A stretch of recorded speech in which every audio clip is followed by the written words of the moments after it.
Hi there, and welcome back to our midweek podcast.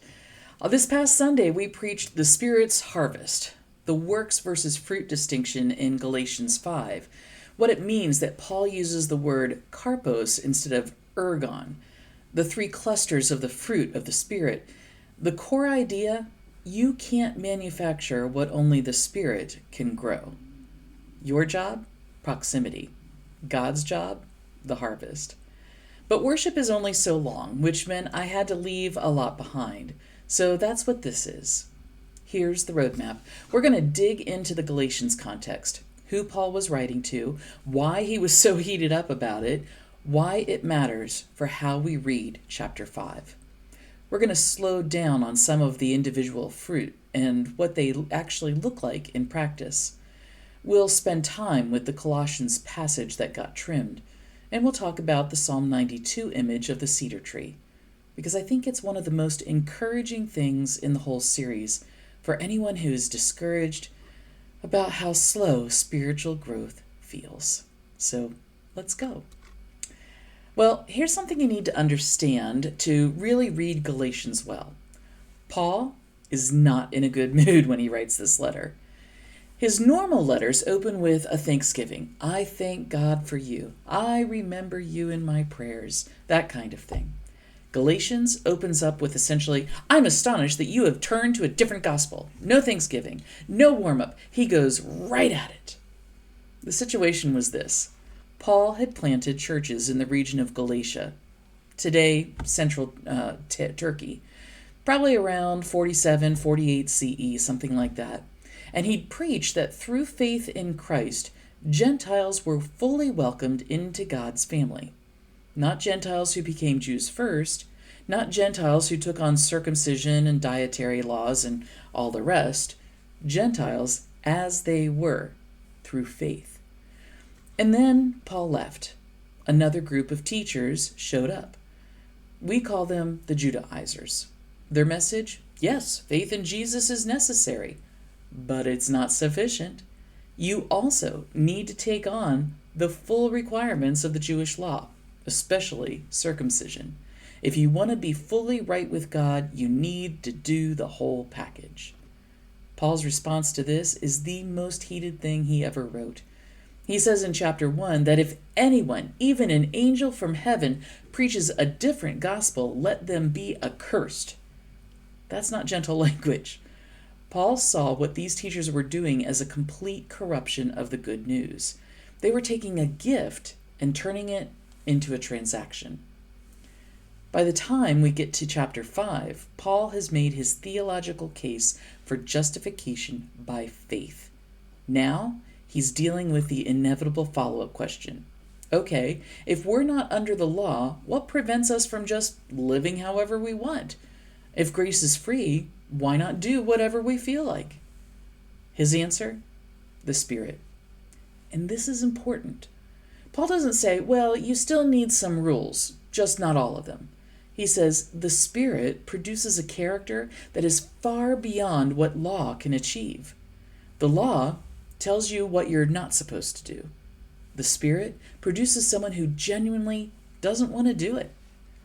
That is a completely different kind of transformation, and it's the foundation for everything in Galatians 5. On Sunday, I gave you the shorthand. Works are things you manufacture, fruit is what grows. That's right, but let me fill it in a bit. The word Paul uses for works of the flesh is ergon. It's the Greek word for labor, for effort, for production. The flesh generates these through striving. And Paul lists in verses 19 through 21 is worth reading slowly because it's not a list of exotic sins. It's a list of completely ordinary human behavior when the self is running the show. Sexual immorality? Yes. But also jealousy, fits of rage, quarrels, envy, factions. Most congregations have experienced at least half of that list from the inside. And then verse 22, but the fruit of the Spirit is. The Greek word here is karpos. It's an agricultural fruit, the same word used throughout the Gospels for what a tree produces. And Paul makes a specific choice, not fruits, plural, not works of the Spirit, fruit, singular, one integrated harvest with 9 expressions. An apple tree doesn't strain to produce apples. When the tree is healthy, rooted, watered, connected to the soil, apples are just what happens. The tree's job is not to produce. The tree's job is to remain connected to what nourishes it. I also gave you the fruit, the 9 expressions of it, in 3 clusters pretty quickly. So let's slow down a little bit on each one. The first cluster, love, joy, and peace. That's about our soul's orientation toward God. These are Godward virtues. They describe the interior life of someone who is genuinely connected to the vine. Love here, agape, is not an emotion. It's a commitment. It's the same word used for the love God has for the world in John 3:16. It's self-giving, other-centered, not contingent on the other person deserving it. When the Spirit grows love in you, it's not that you feel warmer feelings towards people. It's that you become capable of choosing their good ahead of your own, consistently, even when it costs you. Joy is different from happiness. Happiness, circumstantial. It goes up when things are going well and down when they're not. Joy is something Paul says he has even in prison, even in hardship, even in the middle of the mess that is Galatians. It's a settled gladness that doesn't depend on things being okay. The Spirit produces that. Willpower cannot. And then peace. Shalom in its Hebrew background. This peace is not an absence of conflict. Rather, it's wholeness, completeness, a rightly ordered life. In Romans 8:6, Paul says the Spirit-set mind is life and peace. It's the peace that passes understanding that he talks about in Philippians 4, the kind that makes no logical sense given the circumstances, but is real anyway. The second cluster, patience, kindness, and goodness, is others word. That is how the fruit of the Spirit shows up in how we actually treat people. First, patience. Here carries the idea of long-temperedness, the capacity to bear with difficult people and difficult situations without exploding. This is the one most of us probably feel most acutely because it's the one that gets tested most in traffic, at family dinners, and in committee meetings. And then there's kindness, practical generosity, not just warm feelings, but actual acts of care. Goodness is similar, but carries more moral weight, the kind of righteousness that shows up in how you do business, how you treat people who can't do anything for you, how you act when nobody's watching. And then the third cluster, faithfulness, gentleness, self-control. These are self-word. This is about how you handle your own power, your own impulses, your own integrity. Faithfulness is reliability, being someone people can count on, showing up when you said you would, keeping the commitments you made. Gentleness, the Greek word is protetes. It's a word that has nothing to do with weakness. In fact, in the ancient world, it was used to describe a war horse that had been trained. All that power under control and directed. Jesus uses the same word about himself. I am gentle and humble in heart. But this gentleness is actually a strength that knows when to hold back. And last but not least, self-control. The capacity to govern your own appetites and impulses. Not because you're suppressing them through gritted teeth, but because you've been shaped from the inside out by the Spirit's work. Now, here's the thing about fruit being singular. You don't get to choose your cluster. I've heard people basically say, I'm a joy and peace person, but patience just isn't my gift. But that's not how fruit works. You can't pick segments off an orange and leave the rest. The orange is a whole thing. If your peace is real, it will produce patience. If your love is real, it will produce kindness. If your joy is real, it doesn't evaporate when someone tests your self-control. The 9 are one. They grow together, or they're not the genuine article. That's convicting, yes, but it's also freeing because it means you don't have to build a character trait by trait from scratch. You cooperate with one who is growing all of it simultaneously. Now, I also gave Psalm 92 a pretty quick treatment on Sunday morning.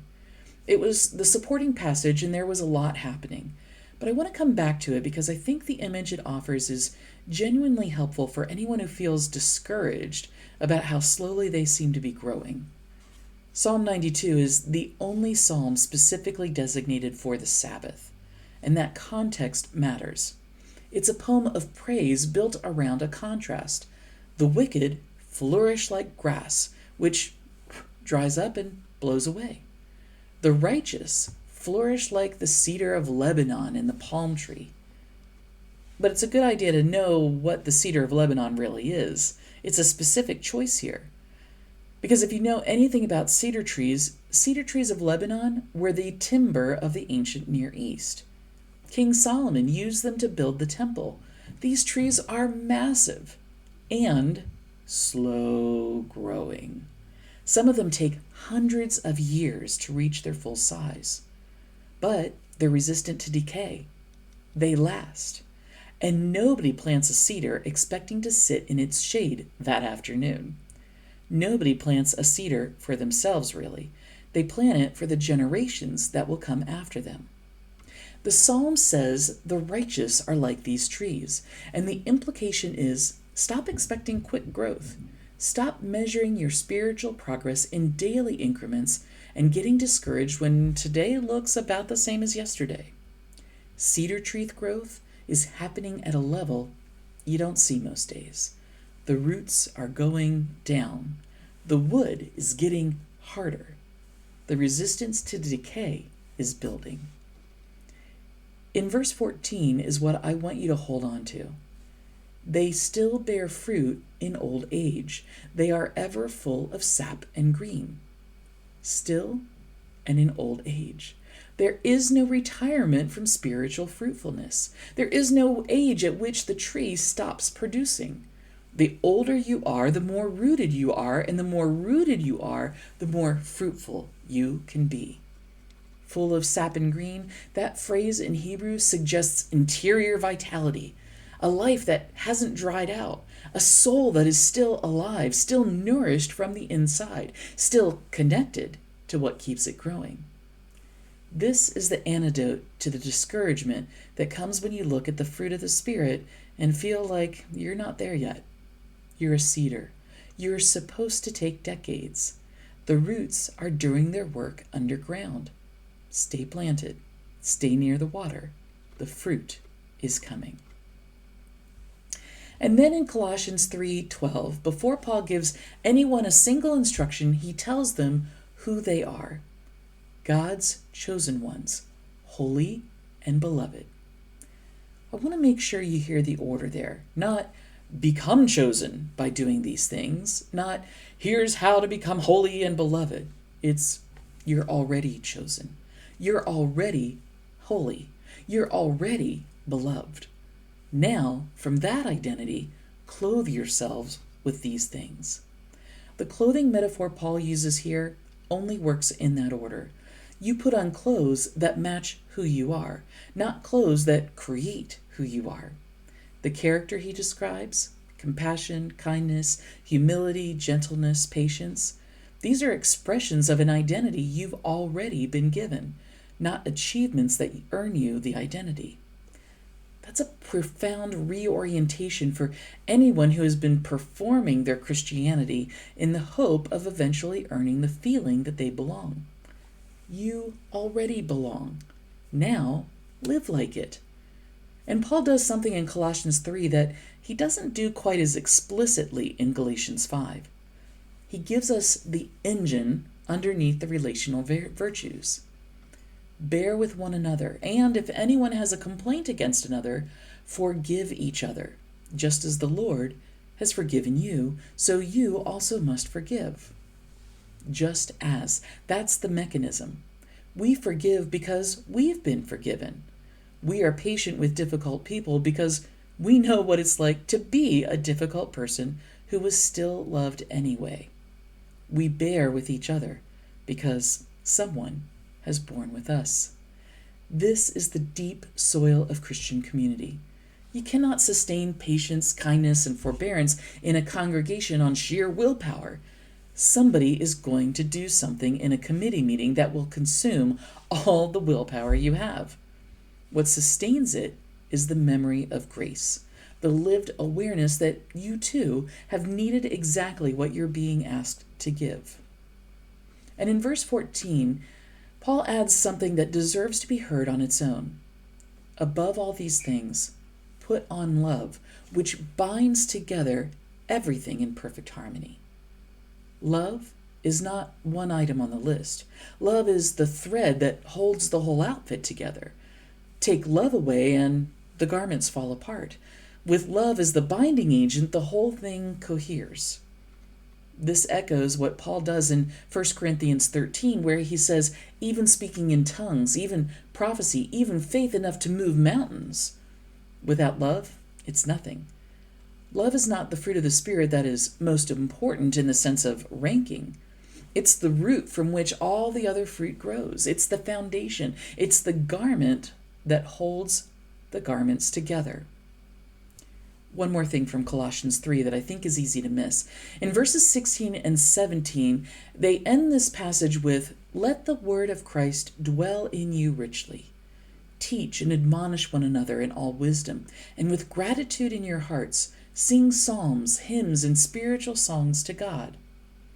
The fruit of the Spirit is not a private achievement. It is visible in how we live together. The word dwells in us richly as we teach and encourage each other, singing together, teaching together, bearing with each other, forgiving each other. You cannot grow in Christ-likeness in isolation. This is why Paul says in Galatians 5:25, "Let us be guided by the Spirit," plural. We walk this out together. The community is not a nice add-on to your private spiritual life. The community is part of how the fruit grows. So, where did we land today? We dug into why Paul was so heated up about Galatians and why the stakes matter. We spent real time on the 9 fruit and what they actually mean in practice and why they can't be separated, what it looks like when the Spirit is doing the growing. We sat with the cedar tree in Psalm 92 and let it speak to the slowness of growth that often discourages us. And we picked up the Colossians 3 material that didn't make the Sunday sermon, especially the order of identity before behavior, forgiveness as the engine, and love as the binding agent. We're 5 weeks into Lent. In a few days, it'll be Palm Sunday. That's next week's sermon and it's next week's episode. But Palm Sunday is not just a celebration before a hard week. It is the arrival of the gardener himself. The one who pleaded for one more season in Luke 13 is now riding into Jerusalem.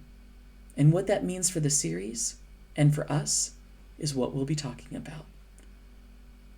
This coming Friday, if you have the opportunity to be in the Altoona area, I hope you'll join us at Juniata, where we will have set up an outdoor Stations of the Cross, an opportunity to walk with Jesus from his trial to his crucifixion to his death and burial, a reminder of all that Jesus took on himself so that in his grace, love, and mercy, he could offer us the greatest gift of all, life in him for God.